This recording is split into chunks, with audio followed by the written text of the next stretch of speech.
此刻我的心情是极度不稳呐！现在好多人找对象，那简直是要疯了呀！上午有一位84年的姑娘，今年是38岁，来找对象，本科学历，事业单位上班，身高在160左右吧，身材蛮好的，这长相，哎呀，我就不评价了啊，自己猜。重点是择偶要求。这刚一进门啊，包包一放哈，坐在那儿，一股港台腔就来了。啊，你好姐姐，我呢是想要找对象啊。那一瞬间，咱不说别的，你还比我大呢，就这声音啊，我一个女的可都受不了。这男人啊，听的都得发酥啊！我一看人家这么温柔啊，那咱也得柔一点啊！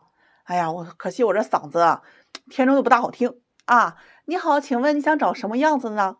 姑娘一听呀，跟我说啊，我现在是事业单位工作，父母都是体制公务员，家庭条件优秀，我想找个门当户对的。我一听啊，老铁没毛病啊，门当户对啊，这个咱都理解。我问他具体的择偶要求是什么，他说呀，本地人，房子全款不低于140平，洋房别墅的优先考虑。车子呀不能低于奔驰、宝马等品牌啊，年薪不能低于50万，薪资高者优先考虑。哎呀，听得我的是目瞪口呆呀！我说姑娘，你要找的这个男士好像跟你不是门当户对的吧？他说我爸妈都是公务员，我也是事业单位的，我们家有2套房子啊，条件很好呀。听完呢，我还是很耐心的跟他说呀，我说是这样啊，相亲市场上你要竞争的呀是同性。那你这个条件的男人啊，能不能在相亲市场留下，咱先不说，这就算有，那一定是很多女人都想要的呀。他说我又没有要求他其他的，我只要这个人有能力，年收入高就可以了。我说呀，哎好，有一个男士呢是79年的离异，条件挺好，带个孩子，你愿不愿意认识一下？他说那有孩子不行，我还是未婚嘞。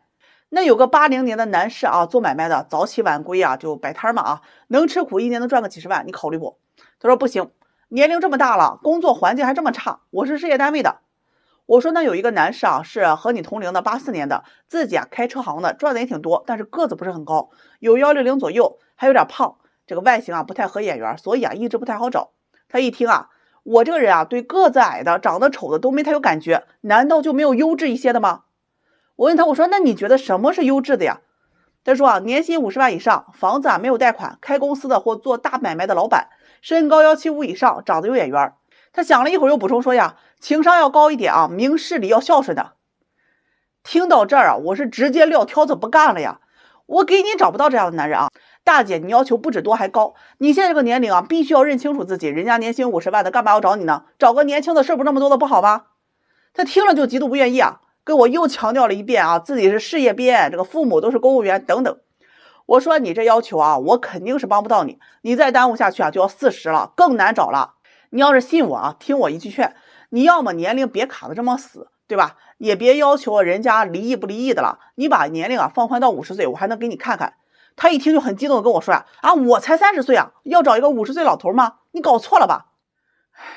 我忍了一下啊，我说那你啊年收入就别要求这么高了，50万多少人能达到啊？他接着说啊，如果一个男人一年赚不到50万的话，连我的生活费都负担不起。我一听啥？你还有生活费？他说自己啊一个月工资啊5000多点，按照现在这个物价，没个万了八千啊根本活不下去。我反过来问他，我说你的意思是你要找个有车有房年收入50万以上的男人，还得每个月给你额外1万块钱的生活费吗？他理直气壮的跟我说呀，对呀，不然我嫁给他干嘛呢？疯了，实在是忍不住了啊！林子大了，什么鸟都有啊！你找对象那简直就是异想天开呀！姊妹儿，快40的人了，还挑3拣4，这儿也要那儿也要，再挑下去啊，都要停水停电了呀！84年的法拉利，它外表再怎么新，它发动机也快漏油了呀！这姑娘听完啊，拿起包就走啊！临走还跟我说呀，你这边资源没有就说没有，别扯什么我要求高，我要去别人家。看着她离开呀，我心里还真是有点难过。在相亲市场上认识不清啊，真的会害了一个人的。我这人呢，向来对事不对人啊。有人来找我找对象呀，那简直把我当成可爱的 Hello Kitty 了。上午呢，有一位83年离异多年带孩子的大妹子来找对象啊，个子不高，160不到，长相呢只能说是4、5分吧。这个离异多年带一个女儿，她来找对象，要求啊就一个，希望男方年收入20万以上就可以，也接受男方离异，也接受男方带孩子。我问她，我说你做什么工作？她说呀，自己现在没上班啊，孩子上初中，花费也不多。前夫每个月给打1500的生活费，但孩子呀马上就要上高中了，这个学费就要贵了呀，家里开支啊也会变大，没有男人那可不行。我问他，我说既然钱不够用，为什么不去上班呢？他说自己学历不高，年龄还大了，以前啊在服装厂上班，现在还要接送孩子，也没时间去。最主要这么多年没上班呀，也懒散惯了，不想去上。我听完呢就问他，我说那你为什么是离的婚呢？他说呀，自己和前夫老是吵架，我们俩脾气不太好，他不让我，我也不让他，时间长了呀就过不到一块去了，自己也想找一个脾气好的。听完我就跟他说现在男人都希望女人温柔一点，那你再婚能改脾气吗？他说我改不了，这脾气一辈子就这样了，男人不都得大度应该让女人吗？听完我就忍了忍，毕竟做服务这一行业咱也得有耐心我问他，我说结婚之后还能要孩子吗？他一听妈呀，我都40岁了，我还要啥呀？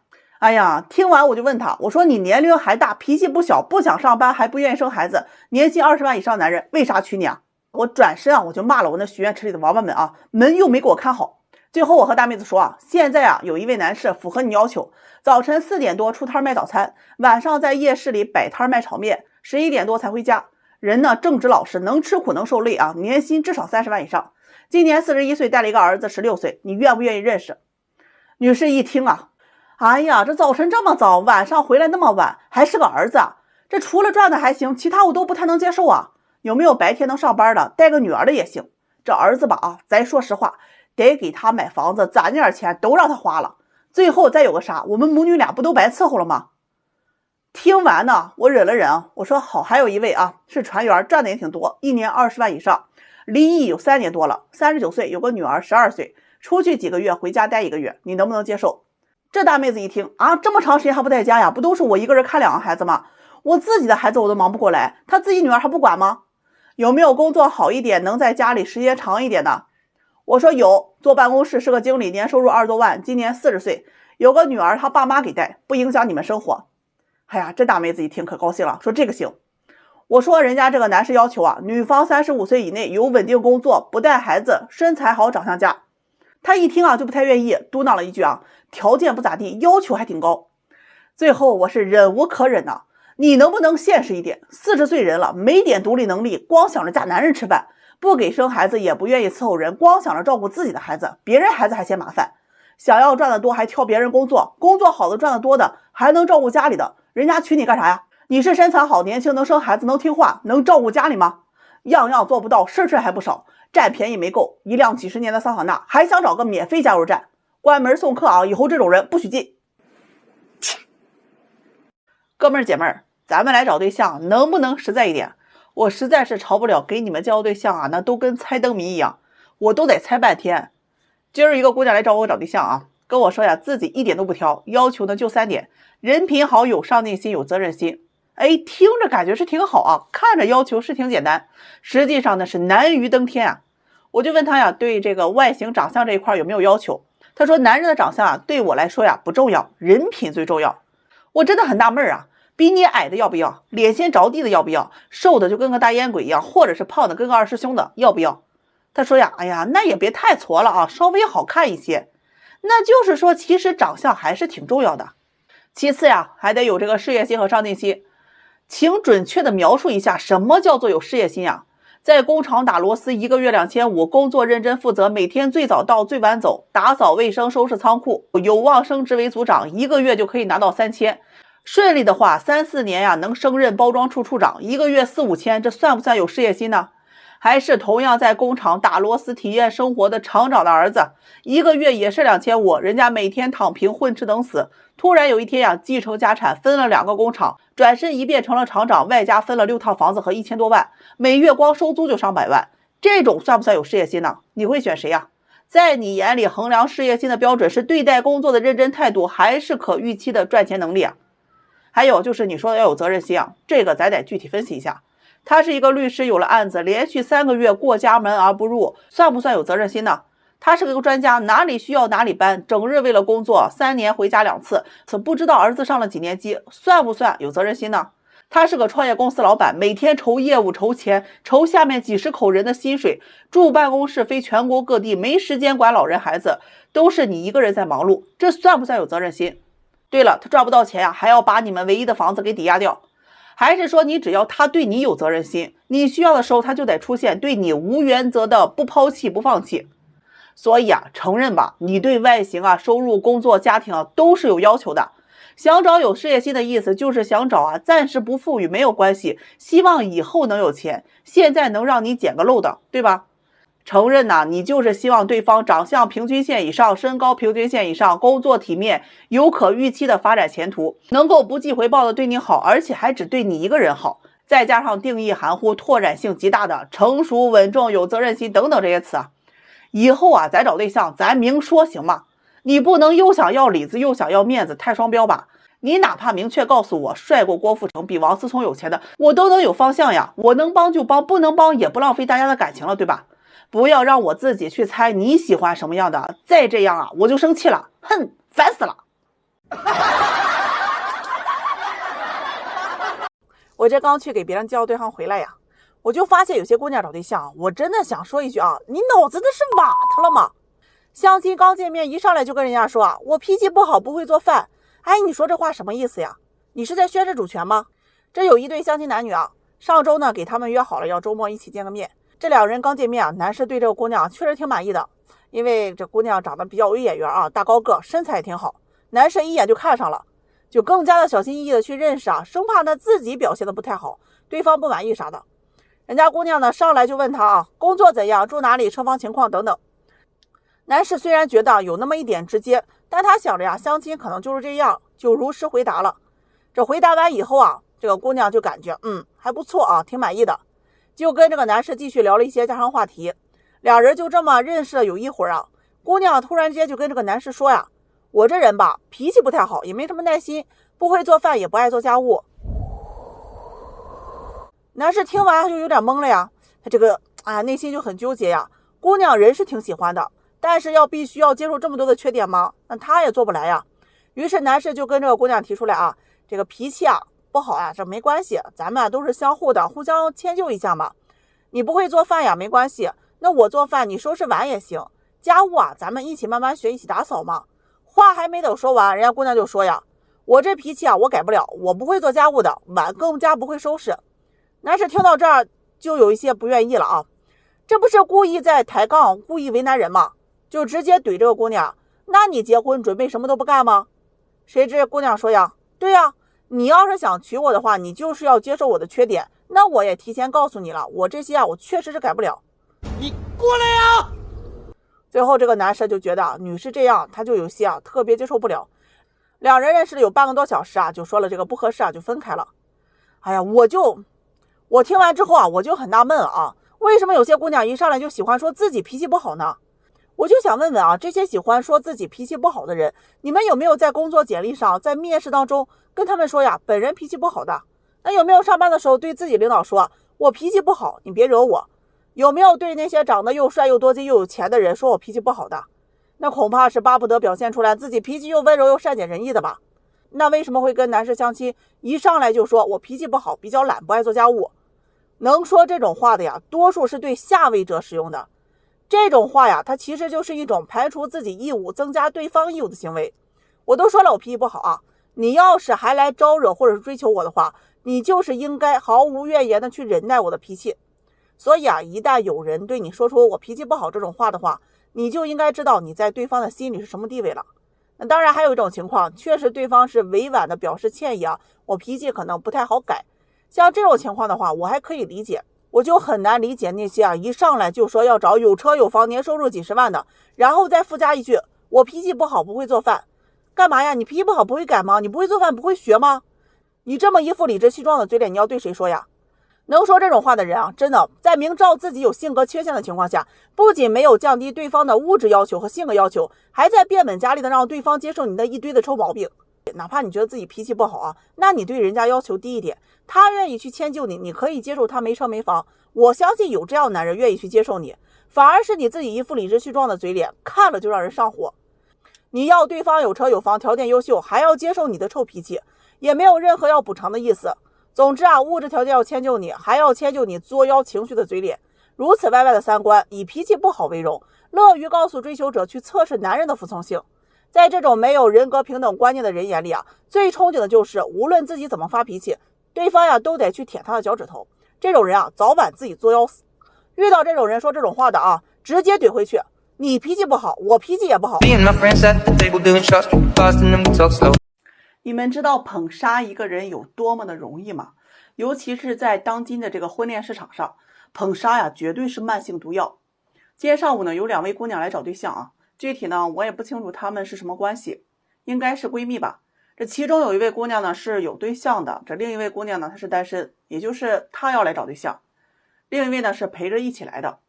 这位单身的姑娘呢是93年的29岁，身高在165左右，体型说实话是有点偏胖的啊，素颜，穿着呢也比较朴素啊，但本人条件确实是不错，硕士研究生学历，在药企啊是做药品研发的，自己呢有车也有房子。他俩进来之后啊，就给他们倒了杯茶，然后我们开始聊天嘛。要找对象的这位姑娘呀，就说话挺客气。在自我介绍完之后啊，我呢就问她呀，你想找什么样的？找对象这姑娘呢就考虑了一下，就说呀，学历本科以上，身高呢175以上，有车有房，这个工作年收入啊是在10万以上吧。就说到这儿的时候，他那个朋友就开始插话呀，就说啊，现在年薪赚10万块钱的太多人了吧？你自己本身都赚了20多万了，你想找个10万的，那不还得倒贴呀？就这样呢，在这位朋友的劝说之下呀，这个姑娘就改成了年薪30万。我呢是本着啊，先尊重别人说完我再表态的一个原则，我呢就接着去问他，30万年薪的话，大多数编制或者是企业他肯定是达不到的。你是想找自己干的吗？就是这种私营业主啊。这姑娘就说呀，哎呀，我本身啊也不太想找条件太差的，最好是公务员或者是自营的老板。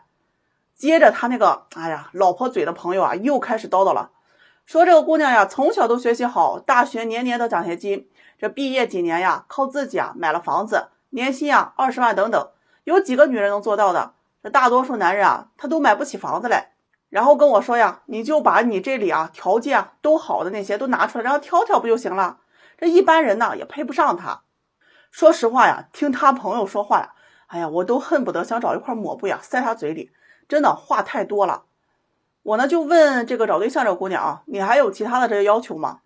姑娘就说呀，对方父母啊要有正式的退休啊，性格要稳重，这个男士啊长相要阳光一点，性格开朗。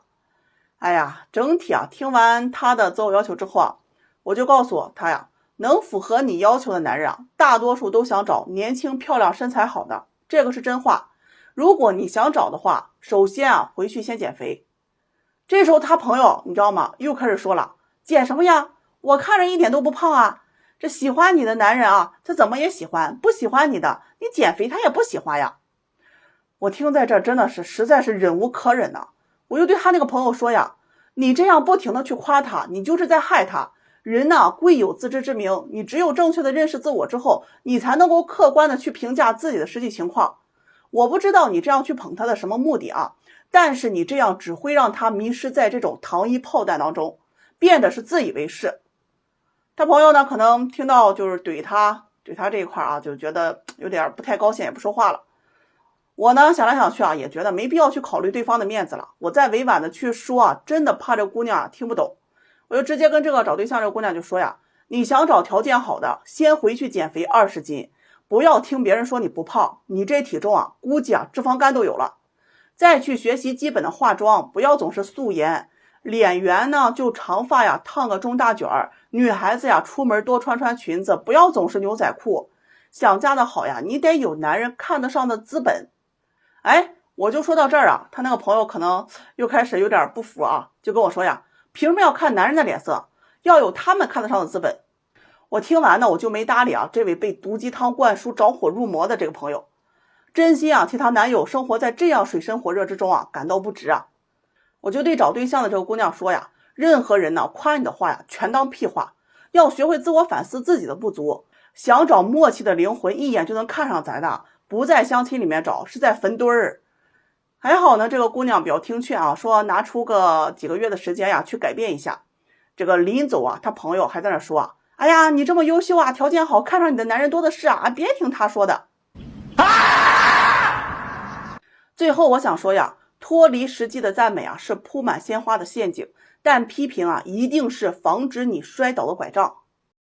哎呀，今天没让一姐们给我整破胆啊！36岁，离异不带娃，大专学历，做服装销售的，来找我找对象。哎呀，列了整整6条择偶要求，跟我说呀，哎呀，这是最低标准了，可以全国征婚，哎，地区不限。王八听了都得摇头啊！你还是县地区吧，搁一个地儿霍霍也就无所谓了，你别搁全国都知道啊！这6条择偶要求如下啊。第1条，男方是40岁以内公司高管，年收入不能低于40万。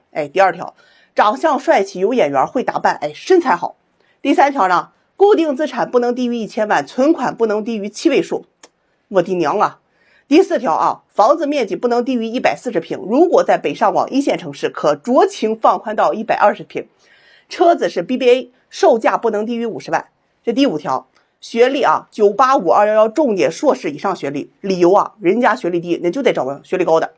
这第6条，父母家庭呀要有一定的实力，做生意做买卖，家庭年收入得7位数以上。哎呀，这大妹子啊，一气呵成，思维逻辑是异常清晰啊，一看毒鸡汤就没少喝呀。听完咱是不得不佩服。我问他，我说你不觉得你这择偶要求有些不切实际吗？他反问我哪里不实际了？现在光棍多了去了，我怎么就不能找个好的呢？这个我什么条件不重要啊，我是女的，能给他生孩子，把家里给他照顾好。再说呀，我长得漂亮。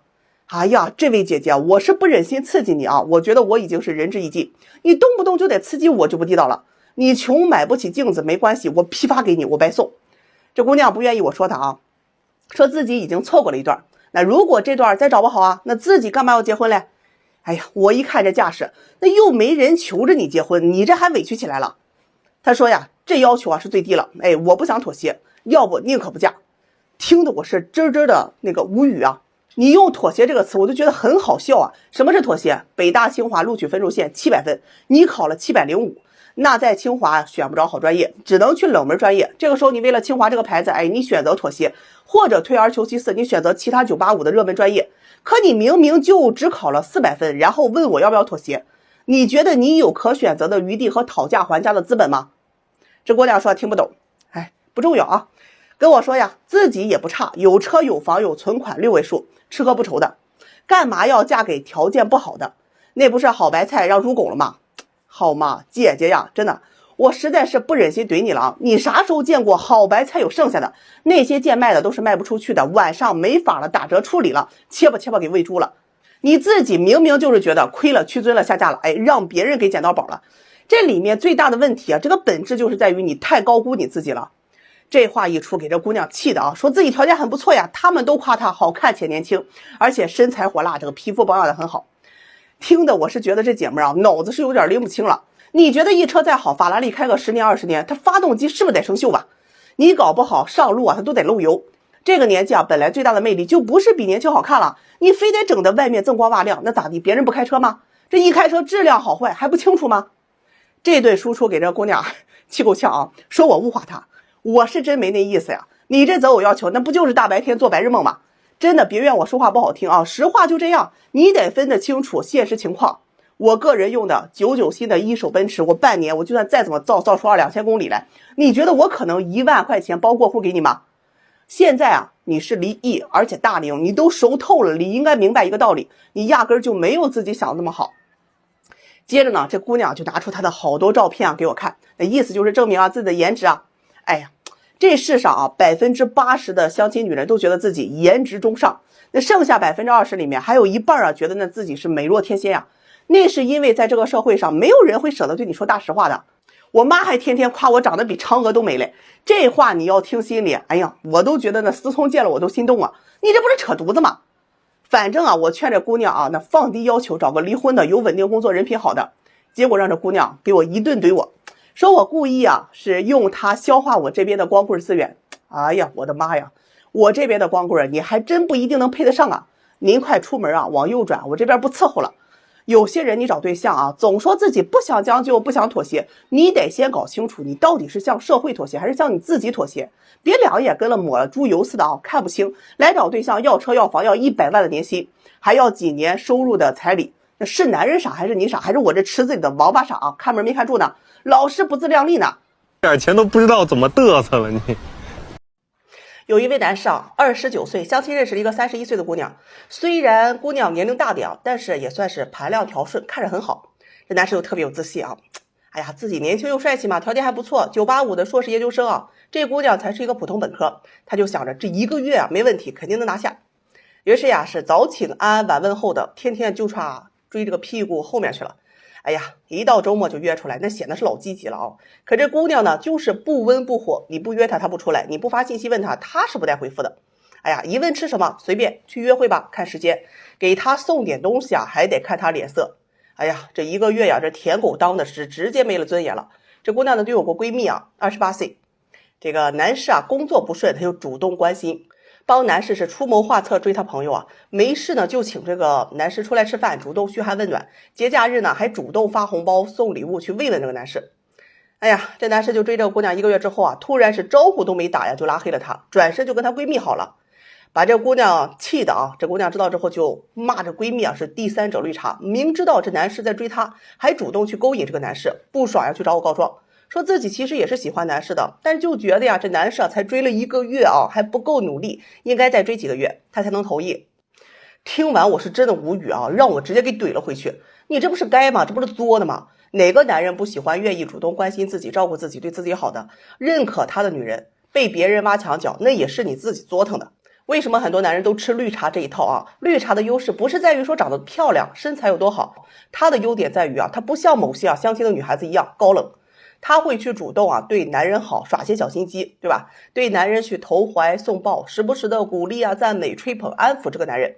那男人的核心情感需求就是这些啊，那被鼓励、被崇拜、被认可、被理解，这些绿茶都做得会很好。抛开他们的道德素质，要是你的话，你会不喜欢那些能理解你、对你好的人吗？你会去喜欢那些整天端着啥也不付出，还指望着别人去主动去追去舔的女人吗？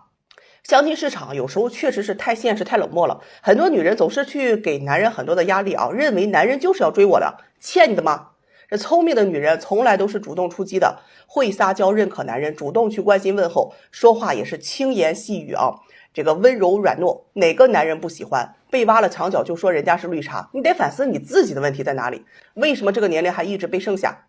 记住啊，不是绿茶太优秀，而是啊对方呀是衬托的太好了。好多的相亲女啊，理所应当的去享受对方对她的好，也从来不夸奖这个男人，就一副啊你跟我相亲你就应该追我这样的高冷态度。礼物呢买的不好嫌弃廉价，红包发的小呢又嫌弃太抠，很少去表达赞美和欣赏对方，不懂得给男人提供情绪价值，看到的只有对方的缺点和不足。我呢也不是在夸奖绿茶，而是你需要从问题看到本质。当然呢可以指责绿茶挖墙脚不顾及道德，但是我觉得更重要的是你要学会从绿茶的经验当中去提升自己。正所谓呀，师夷长技以制夷，我们要把绿茶的技巧学以致用。当你们的感情很好的时候，你觉得绿茶它可能会有机可乘吗？男人呢也是有脆弱的一面啊，不要总是因为这个性别偏见误以为男人就不需要关心和鼓励。绿茶呢正是拿捏了男人这一点啊，才能够趁虚而入。人性它本来就是这个样子，你拒绝不了别人对你好，你也拒绝不了别人对你温柔的，温柔是很有杀伤力的。这种包容和理解，就从这点上面来说的话，你别说男人了，我一个女人我就会很吃绿茶这一套的。快瞅瞅哈，快瞅瞅我在哪，给你们瞅瞅，快瞅瞅，快瞅瞅这。哎呀，今天我出来溜达了，相亲成本贵，生命价更高啊！周五来了一位25岁和31岁的姑娘找对象，现场惨烈这个词，我觉得真的不够表达的。11点多，25岁的姑娘先来啊，她想找25岁到35岁之间有房子、工作稳定的男士。我问她有房子有贷款可以吗？她说可以。这房子在郊区可以吗？她说可以。哎，聊着聊着啊，就来了一位31岁的姑娘，说自己下午赶时间上班呢，就想先沟通。那这个25岁的姑娘，人家也挺明事理的啊，就让她先谈。他说自己31岁，本科学历，有车有房，在事业单位上班，年薪10万左右。他要找的男士有车有房，车是 BBA 啊，房子要独立婚房加学区房，工作还得是铁饭碗公务员啊，年龄35岁以内未婚哦，还得比他大，年收入不能低于20万。然后啊，那身高、颜值、性格、后续等等一大堆，我的娘啊，真的太多了。还没等他说完呢，我就直接秒拒啊！我说我这边庙小，你要的佛太大啊！他听完就不愿意啊，说我是故意针对他。怎么那个女的就行，我就不行的？我学历比她高，工作比她好，年收入也比她强，怎么我就被拒绝了？这个年轻姑娘听见，可能人家也不太愿意啊，被拿过来比较，俩人就开始杠起来，话里话外啊，我比你小，我还没你那么多的要求。我一看这情况，赶紧劝开啊，一山不容二虎，尤其是两母啊。大龄这个姑娘呢也比较识趣啊，就不抬杠了，问我这要求很高吗？我的车是奔驰，那我要求 BBA 没有问题吧？父母给我买的房子虽然是公寓，但是全款，怎么就不能找条件好的呢？哎呀，我说一位男士身高180，收入20万，工作好，有车有房有户口，颜值还能打。不好意思，这样的男士啊，绝对会找年轻好看的姑娘的。那咱们看我视频的肯定有很多男孩子，对吧？那你们会觉得你们会找条件好大龄的，还是找这个哎呀水光袜亮的啊这个年轻姑娘呢？他说不信，有很多优秀的男人都是看女方条件的。我问他，男人房子有贷款你接受吗？他说市里可以接受。我一听市中心房子贷款都要上百万了，你以为这钱是你动动嘴就有的吗？他说男人啊娶妻生子买房子不是很正常的吗？哎呦啊，姐妹儿，按照你的薪资标准啊，你省吃俭用啊，那不吃不喝吧也要几十年的，怎么就认为男人买房子容易，娶女天经地义呢？多少211学子看着180万的首付，那哭着放弃梦想回到家乡，你以为为什么大城市相亲女多男少啊？男人啊看着安家成本直接就投降了，回老家了，你还期待着找人结婚解决那上百万的问题啊？他听完反驳我说我这是歧视，说他长这么大一直都是别人眼里的佼佼者，怎么就到我这里把他评价成一个商品一样？听完我也很无奈啊，在相亲这个市场上，你只要进入就要接受现实的，没有人会照顾你的情绪，你确实是一个待评估的对象，你再有自尊和骄傲也没有用，你到最后都会变成一个被各种条件数据啊量化考核的对象，最后给出来你在这个市场上的最直接评分。大家都不讲究政治正确，对于女人最真实的情况就是你的生育价值、胶原蛋白和身材会随着年龄变大贬值，越是优秀的男人越喜欢呀漂亮的脸蛋和身材好的体型。我说30岁以后啊，你择偶只能选择妥协，有舍有得才是聪明人的做法，你不能什么都想要的。话还没说完，他头也不回啊，是拎包摔门就走。哎呦，我的肝就疼啊，我心疼我的门呐，气得我呀！我老家的村里啊，那单身男人一大片，市里打工宿舍的男青年们也一大堆，你咋不找嘞？天天说自己优质，优不优质在婚恋市场上你喜欢男人说了算呀，我说了也不算。你的议价权随着年龄已经在变少了，如果你还是全部都想要，那你的结果就是胜着。婚恋市场是一个同性竞争的地方，你看着香的异性啊，别人看着也香啊，所以你喜欢的那个人没有选择你，那就是你在同性竞争当中啊失败了。这一条男女通用，做人呢得识时务者为俊杰，找对象同理。以后超过30岁的再这么异想天开的，我绝对不接待。刺猬得给我看好门，不然我早晚得去了，比那过山车飞的都要快。给你们讲一个很真实的故事啊。有一对男女通过相亲认识，男方是29岁，女方27岁，两人条件差不多，算得上门当户对，脾气性格都很温和，善解人意。谈了有将近1年，准备谈婚论嫁。男士呢主动问这个姑娘，你爸妈打算要多少彩礼？姑娘不明白啊，一脸好奇的就问男方，你为什么不问我打算要多少彩礼，而是要问我爸妈？男友呢是一脸正经的跟他说呀，嫁女儿是大事，你一个人说了不算。后面的这个姑娘就说呀，我不要彩礼。男友说呀，彩礼的事情你说了不算，你问问你爸妈。于是呀，他就当着男友的面呀给他爸妈打电话，妈，你跟我爸打算在我结婚的时候要多少彩礼？女友的爸妈呢特别实在的说呀，要什么彩礼啊，他对你好，咱呀不能把利益看得太重，容易伤着感情，只要你们年轻人好啊就行。姑娘呢又追问，咱们老家不是说最近几年都流行要一些彩礼吗？那我姨家的那个姐不还是要了20万吗？你们怎么不多要点，留着养个老啊？毕竟养大我20多年也不容易。女方妈妈用很不屑的语气说呀，自己家的事管别人干嘛？我不缺吃不缺喝的，正是因为我把你养大了，所以我才不愿意落得一个要彩礼卖闺女的骂名。再说了，彩礼和嫁妆都是图吉利的，不能带着算计心，贪这些东西啊，我心里也不安的。姑娘问，可是他们都说这彩礼啊都是一个保障，万一我不幸福离了，起码我们还有钱呀。姑娘妈妈呢就说，女儿，你这个思想呀，彩礼和你幸不幸福那是两码事，要了这么多的彩礼你就能幸福了吗？什么保障，还不是那些人为了要高价彩礼遮盖自己的嘴脸才说的。我希望你幸福，遇到人品正、肯努力、有责任心的丈夫，彩礼不重要，你幸福才重要。如果有一天你变得不幸福了，你觉得给我多少彩礼我心里会开心吗？姑娘继续问父母，那你们打算给我一点嫁妆吗？姑娘爸爸呀抢着回答说呀，嫁妆肯定是要有的，那是我们给女儿女婿的心意，但是也给不了多少，毕竟我们也只是领一个退休工资。希望你们呀小两口能够把日子过得好一点，但你们年轻人还是要靠自己努力的，什么嫁妆彩礼啊都是不能长久靠这些过日子的。挂了电话，姑娘笑着对男友说，你现在相信了吗？我不要彩礼。男友来了一句啊，你爸妈真实在，你也真是，养你这么大了你还胳膊肘往外拐，和我穿一条裤子。姑娘说呀，我跟你以后是一家人呢，我不拐你，那我拐谁呀？后面呢两人就嘻嘻笑笑的打闹起来。不一会儿这姑娘就问啊，那你能接受多少彩礼呢？男友哈哈的回答说呀，我也没有想过太多，我就合计了，我手上就这些钱，你要的话，我大不了都给你就是。但是我不能接受的是，我手上明明有1万，你却跟我要10万，没有10万却要逼着我去啃老，要去四处给你借钱，完全抛开了爱情不娶也不嫁的样子，太让人心寒了。姑娘笑着说呀，放心吧，那些事儿啊，永远都不会发生在我身上的。然后男友就抱着这个姑娘，感谢的说呀，你的理解让我愿意对你更好，彩礼啊，我也不能亏待了你。订婚那天呢，男方出了10万的彩礼给了女方，买了3金，买了新衣服。女方父母呢陪嫁了6万，外加电视机、洗衣机、冰箱、洗碗机、3台空调以及一套实木家具和床上所有的用品。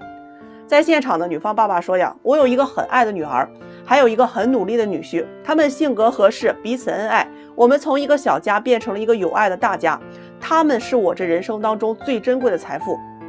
结婚之后的3年，女方生了2个孩子，男方在外面打拼工作，家庭和睦幸福，所有的干劲儿都在工作上面，从年薪5万的业务员一直干到了10万的主管，又到了年薪30万的经理，生活美满，工作也越来越顺利。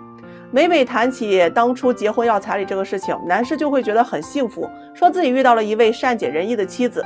幸不幸福跟彩礼多少没有关系，也许啊，这才是要彩礼最好的态度。当今的相亲现状，农村是一群男人抢一个普通女人，城市是一群女人抢一个优质男人。农村呢是女人带着孩子照样嫁，城市是女人带着房子也难嫁。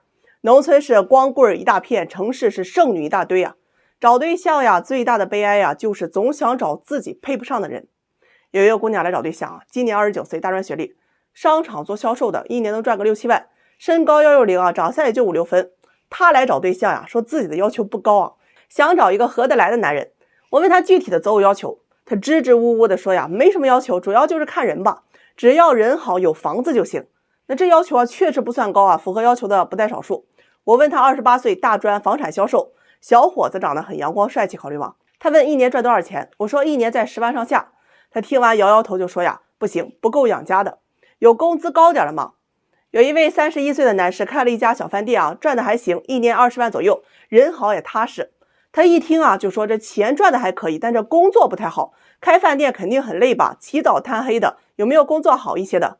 我忍了忍说呀，有一位29岁的小伙子，身高170，长得也很阳光，程序员，年薪在20个左右，有车有房。他一听就说不行，个子太矮了，有个子高点的吗？听完我是直接就问他呀，你明确点告诉我你要找什么样的行吧？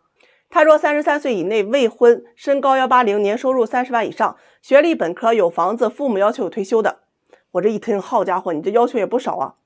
我问他符合这些要求的你都可以认识是吧？他点点头说是。我说有一位男士啊，33岁，未婚，做电商，一年30、50个，也有房子，还没有贷款，父母有退休，你考虑吗？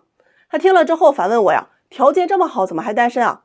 我说这个男士啊，他长得丑一点啊，脸大，不太好找。这姑娘一听啊，丝毫不带犹豫的说不行，想要找个阳光帅气的，毕竟得为后代考虑。我又给他找了一位32岁的男士啊，做销售经理，常年出差，年收入20万左右，个子很高啊，长得也很好。这姑娘一听啊，说不行，要找个离家近的，得陪着自己的。气得我呀，忍着又给他找了一位中级版，男方29岁，长相很帅，合眼缘，身高180啊，有车有房，月薪2万多，这性格也温柔有担当，不抽烟不喝酒不打游戏，父母有退休。他一看啊，终于满意了啊。结果男士资料卡上写着不会做家务，这姑娘又说啊，不行，希望找个会做家务会做饭的。那一瞬间真的气得我不打一处来呀！王八赶紧劝我，忍一时风平浪静，千万别得乳腺增生啊！我反正呢也是没好气儿怼了他啊，你这儿不行那儿不行，挑挑拣拣，自己大专要找本科，自己160要找180，自己长相5分要找8分的，你拿我这当女娲了，你可以给你造人了是吧？前面信誓旦旦的说了半天的鸡毛蒜皮，后面又出了一堆小要求，结果前面的要求都当放了屁了。总结一圈下来，就是要找个长得帅的又多金，情商高的，还得会赚钱的。那你找我干什么呀？你找王思聪去啊！最可恨的啊，莫过于没感觉这3个字。鬼知道你嘴里的合眼缘没感觉到底是什么标准啊？光有感觉这3个字啊，就造就了多少大龄剩女啊！虚头巴脑整了一堆，这叫什么？思路不清加认知错误，真的是王八想骑凤凰，白日做梦了。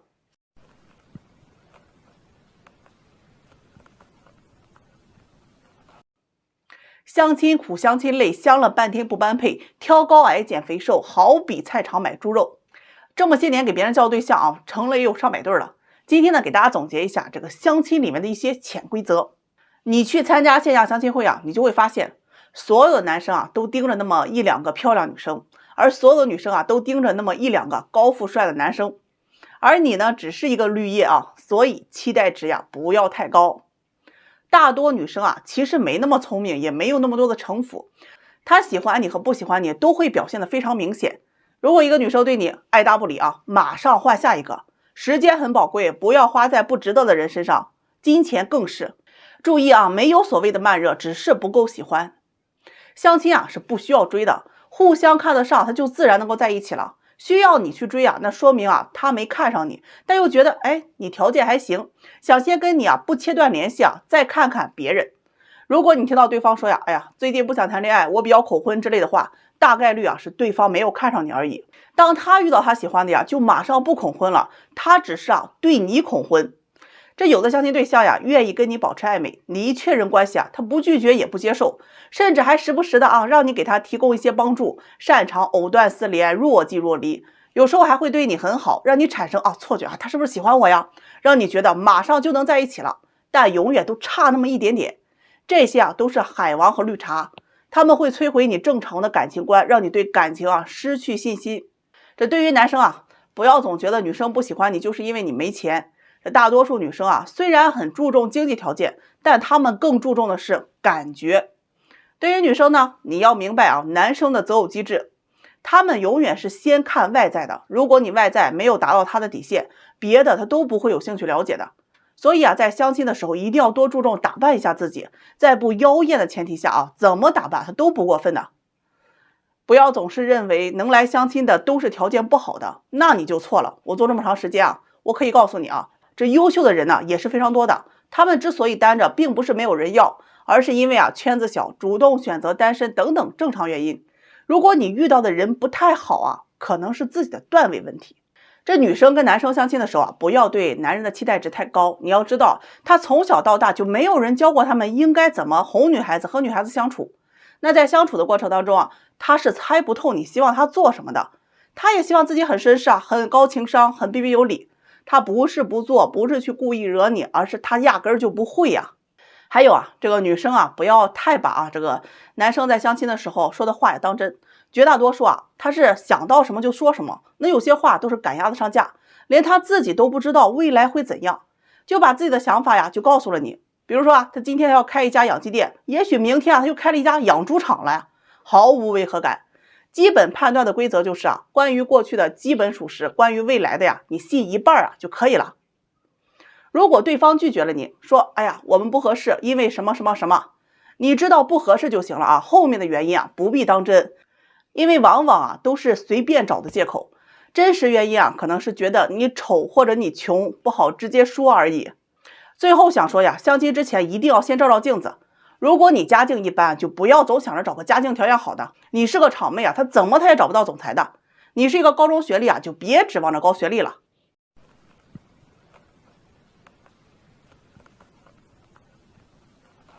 我这人起床早，5点多我就醒了，就看到手机上有一条信息还是凌晨1点多发的。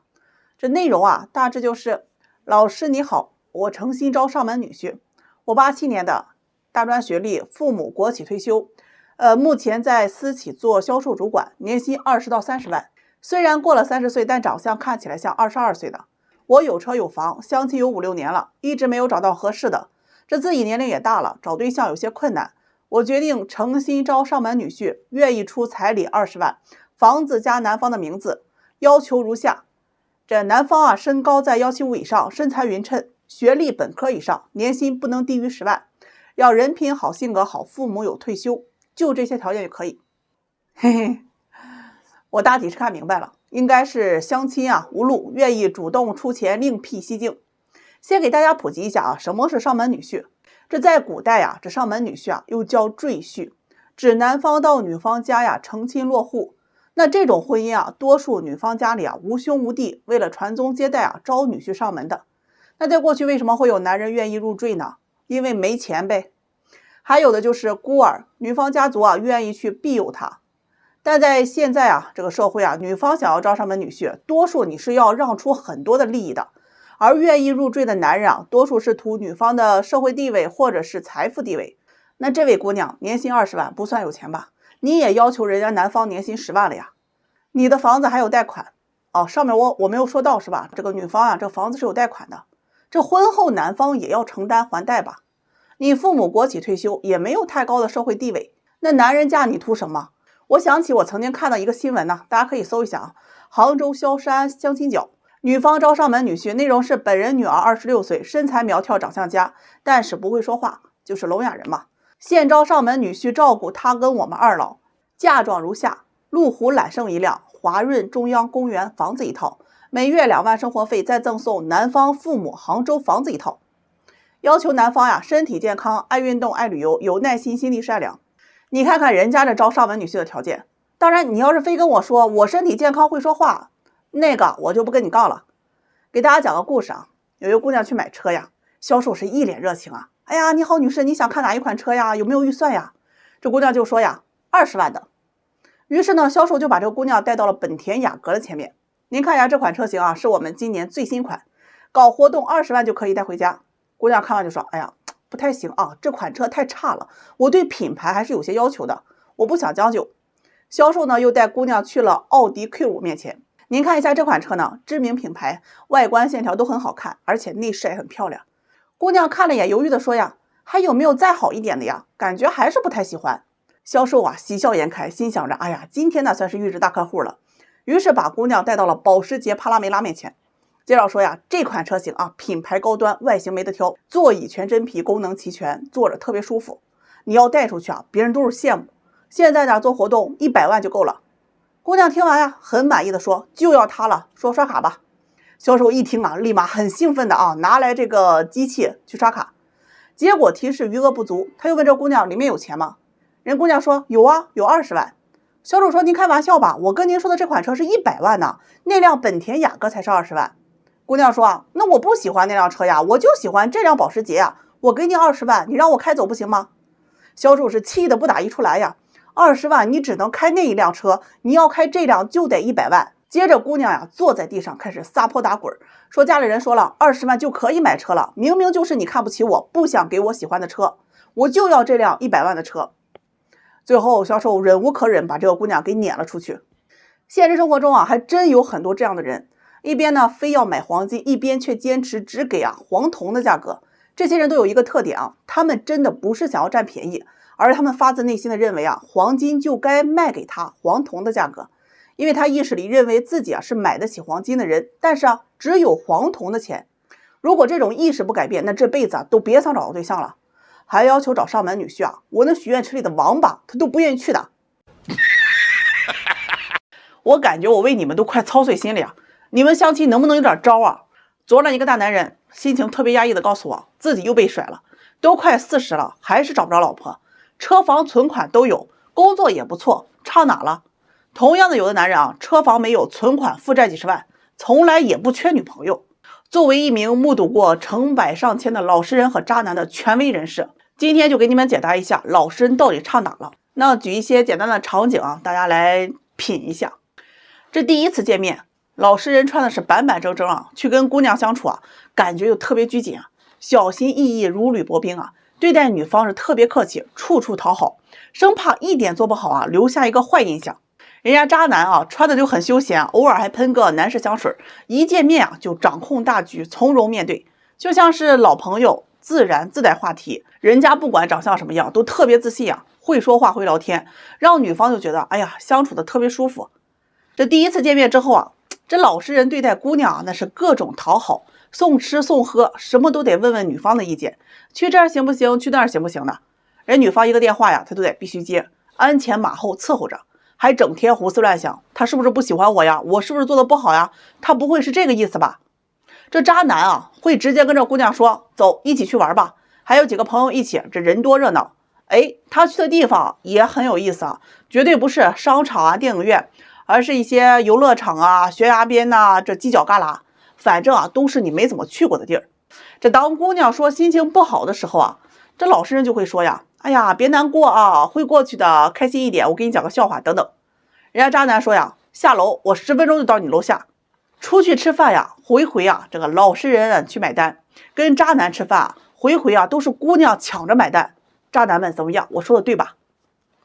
这老实人跟姑娘聊天，你在干嘛呢？吃饭了吗？睡了吗？哎呀，周末有空吗？一起吃个饭吧。而姑娘呢，往往还是爱答不理的回复。人家渣男呢就会画大饼啊，而且画得很自然，出其不意，让你产生兴趣仰慕之情。聊得正欢的时候突然失联，玩欲擒故纵。这相处一段时间之后老实人每次都是吃饭、压马路、逛公园，连手都不敢牵。这有贼心没贼胆。这渣男呢是说说笑笑很自然就拉起了手，感觉正好的时候，啪，他就吻上来了。那姑娘还特别害羞哎呀，很意外但是感觉还甜甜的。这谈到结婚的时候姑娘对老实男人说我们这边的风俗是20万的彩礼和5金。我爸妈呢，也就是想看看你的态度，给我自己一个保障。这渣男对姑娘说我没车没房，负债几十万，我出不起彩礼，我还觉得会拖累你，咱俩不太合适。人姑娘说没关系彩礼不重要，我愿意和你一起努力，一起还债，一起买车买房。这两人分手之后老实人就发信息问这姑娘，你在干嘛呢？吃饭了吗？然后纠结来纠结去问他要不要再见一面，我之前做错了，你原谅我吧，我是真心想跟你在一起的。这姑娘就直接回复咱们不可能了，不要再联系了。这跟渣男分手之后哎呀，半夜3更姑娘就扒拉那渣男的朋友圈看看对方哎呀有没有女朋友了呀，最近在干嘛呀？然后想想渣男除了不怎么搭理他，哎呀，其他各个方面全是优点。哥们儿姐们们，我那许愿池里的王八们，你就说我说的对不对吧？你为啥就是找不着对象？那人家为啥就从来不缺对象呢？你要取其精华，去其糟粕，赶紧品。上午我们办了一场相亲会那是有人欢喜有人忧参加相亲会的这个95后占多数，这男人女人一多他戏就多。然后就发生了一件特别有意思的事情跟你们唠唠。有一位男士呢是93年的研究生学历，有车有房上市公司上班年收入在30万左右，父母都是公务员。小伙子长得也很帅哎呀，身高呢1.8米几，身材也很好，会打扮。他是被女孩子们表白最多的，有大约得7、8位的姑娘喜欢他吧。不过我们这边是有游戏规则的，就是从里面这个筛选出自己中意的最多3位。男士估计呢是看眼缘，就从中选择了3位长得最好看的。人家3位这个女孩子一排站好之后就开始轮番表演了。第一位女孩子介绍自己说是97年的大专学历，学的护理专业，在医院工作，说自己是有耐心有爱心，喜欢跟老人生活在一起也会照顾人。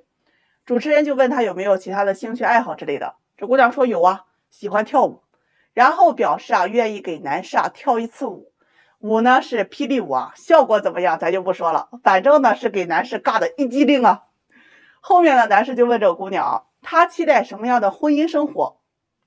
这姑娘听完就说想做全职太太，在家里照顾老人和孩子。男士听完呢也算满意的点点头然后就到了第2位女士了。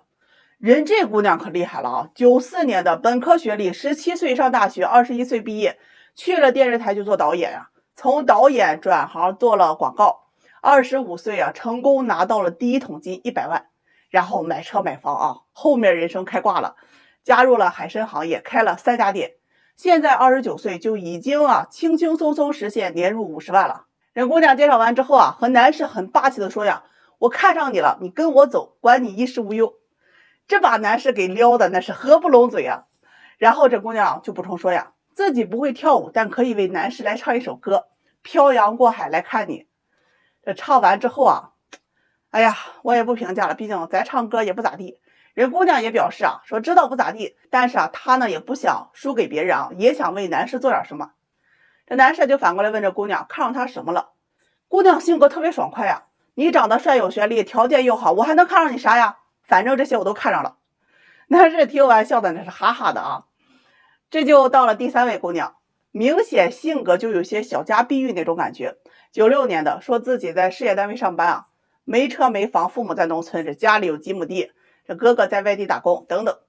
他说自己喜欢一家3口安稳的生活，互相喜欢互相理解的过一辈子。男士听完呢也是蛮认可的，点点头问女孩子怎么看待婆媳关系。人姑娘就说自己不想和婆婆生活在一起，这样可以减少这个直接接触的矛盾。如果出了矛盾呢，也知道去沟通解决，不会让男士在中间为难的。主持人听完呢，也夸这个女孩子性格比较温和转身问男士喜欢哪一位可以直接去牵女孩子的手。台下好多男士大家都在起哄说要选第3位，但最后这个男士是直接走到了第2位身边，说自己很欣赏女方的性格和努力上进，很想认识她。这个时候呢，出了一个小插曲这毕竟女人多了，这个戏也多呀。这第1位姑娘就问男士为什么不喜欢自己？男士很尴尬的表示说只是没有感觉。姑娘就有些不愿意说希望加男士的微信再了解一下。主持人一听那赶紧圆场让那个女士下了台，然后就恭喜2位是成功牵手。反正这个相亲会现场一共牵手了2对儿，有人欢喜有人忧你看这男女一多，系数就多。我很想问你们如果是你会选择第几位？千万别跟我说我都喜欢，这可咋整？真的，我这个脑子现在梦的一片一片全是星星，真的。我跟你们说我最抵触的就是跟二婚女打交道，我真的是要快哭了就是你们根本就不知道他们的脑回路他们到底在想什么。你们出门遇着得小心一点，指不定人家在梦游呢。上午就有一位离婚多年的女士梦游到我这里了，要找对象，36岁离异，有一个儿子跟着前夫。那她本身是不带孩子的，本科学历，在教育培训机构上班，据说是个校长，月薪在5000左右。咱也不知道这校长的待遇这么不咋地他呢是有车有房，长相普通，很瘦他上来呢也不墨迹，打开天窗说亮话，就想找条件好一些的，这车房全款是必备。男士要长得好，条件好，要么赚得多，要么工作体面有权利，年龄还得要30到38岁，未婚或者是离异没生孩子，年龄大的还不行，带孩子的也不行，他怕人家有家庭这麻烦事不断。我听到这些的时候，我的内心还是很平静的。那许愿池里的那些王八们他们也没什么意见，我们都见怪不怪了。这以前我还急得直跺脚，耐心去劝现在知道了压根儿就劝不动那咱就听热闹就好了。等这个女士终于说完了，我就问她，我说那你介绍一下你自己的情况，这优势在哪里？这有的姑娘她要求高但是人家她自身她情况好咱可不能狗眼看人低她说自己的优势在于身材好，经常练习瑜伽，这个比较自律，学历呢是本科，工作稳定，自己不带孩子，而且前夫也不需要她来出抚养费，父母在家里呢是种苹果的我说挺好。那你要彩礼吗？女士听了说彩礼肯定要的这条件好的人家也不差彩礼吧。我第一次结婚的时候，前夫就给了10万，我也为了这个家操劳了不少。那二婚总不能比一婚还差吧？听完呢，我就对这个女士说哎，你还别说这前些日子真有一位女士和你情况差不多，37岁离异还带个孩子，本科学历，在私企上班的，人家就找了一位34岁留美回来的博士，未婚，在金融行业工作的，年薪都超过100万了这2人结婚了，现在过得很幸福。女士一听就特别来劲这眼神是锃光瓦亮真的那还有这样的男士吗？我说我还没说完呢，人家女士父母经营家族企业，年收入少则几千万，本地一套别墅全款，人家说买就买，家里孩子都不用老人带，保姆都雇了好几个，男方给了彩礼100万，人家女方陪嫁车房直接写男方的名字，那你有什么？你能给人家男方什么女士听完就跟我说那这种条件好的女的，那世上也没有几个我一听，对那优秀的男人他也没有几个人家凭什么要娶你大白天做梦还没有睡醒吗？要啥啥没有，谁给你的勇气让你这么敢提要求人家条件好的，未婚的都一堆上杆子的，显着你了还？你以为多出那3000多万的男人是任你挑还咋地？你一听搁农村那甩脸子就走，你那2个眼珠子他都看不下去，都离家出走了吧？就剩你搁那瞎找的。你家厕所就穷的没水没镜子吗？动不动就要找条件好的、有能力的。有些女士哈，我一听那条件我都气得要命。明明自己段位很 low， 非要幻想着跨越阶级找对象，幻想着王健林能当你爹。不是不能找条件好的，而是你得看看你自身的价值配不配得上这个要求啊，有没有资本能竞争过其他的女士啊？配不上呢，咱就悄没声的回家关门睡觉。王八们送客以后把门关紧点，这种人不让进。